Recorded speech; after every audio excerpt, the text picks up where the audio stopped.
The Bennington Triangle, the forest where 5 people vanished into thin air. The beginning. Let me tell you about a place in Vermont, America, a small city called Bennington. Just outside it, a dense forest begins.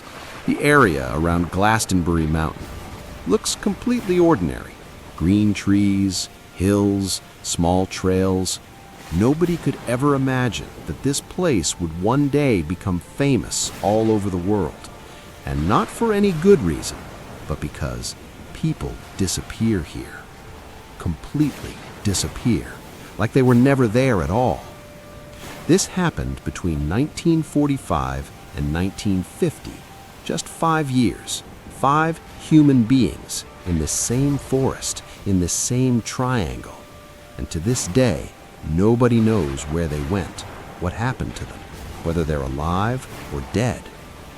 Come, let me take you into that forest. Let me introduce you to those 5 people, one by one.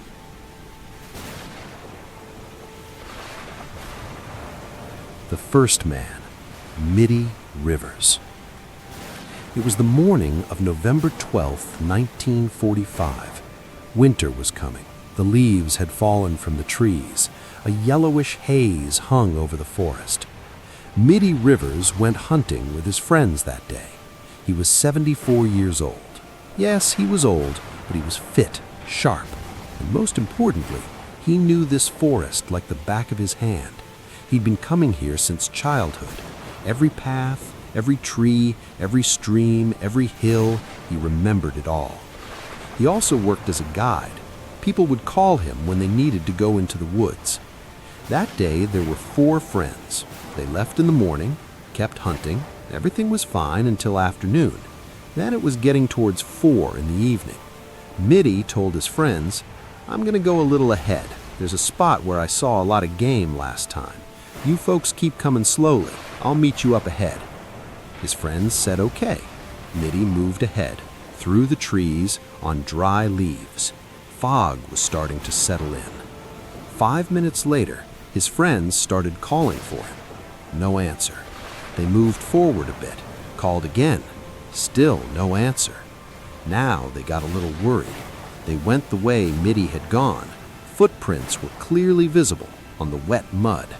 They followed the footprints, then suddenly the footprints stopped. Like he hadn't just disappeared, but had dissolved into thin air, floated away. No marks on the ground, no trees ahead that he could have climbed, no cave, nothing. His friends searched all around. Evening came, darkness fell. Then they went back and informed the police. The next morning, the search began. Hundreds of people joined. Dogs were brought in. They even searched from airplanes. The dogs went as far as where the footprints ended. Then they just kept circling there, sniffing around. And then they sat down, like there was no scent at all. The search team found only one thing, an empty rifle cartridge from Mitty's gun. It was lying right there, clean, like someone deliberately placed it. Nothing else. Mitty Rivers was never found. No body was found, no clothes were found, no bones were found. Just that empty cartridge and one question.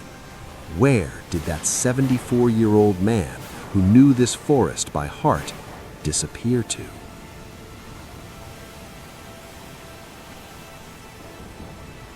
The first girl, Paula Jean Weldon. Now we go to a year later, December 1st, 1946. Paula Jean Weldon, 18 years old. She studied at Bennington College. A sharp girl, smart, good in studies, and she loved the forest, would often go out for walks. That day was something like that. She went out on the long trail. It's a famous path in that area for hikers. Paula had been on this trail many times. She knew where to turn, where to go straight.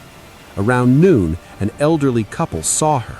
She was walking on the long trail, wearing light clothes, a bag hanging from her shoulder. She was smiling. The elderly couple saw her and moved on. That was the last time anyone saw Paula. By evening, she hadn't returned. Her roommate called the police. A search party was formed. The next morning, the search began.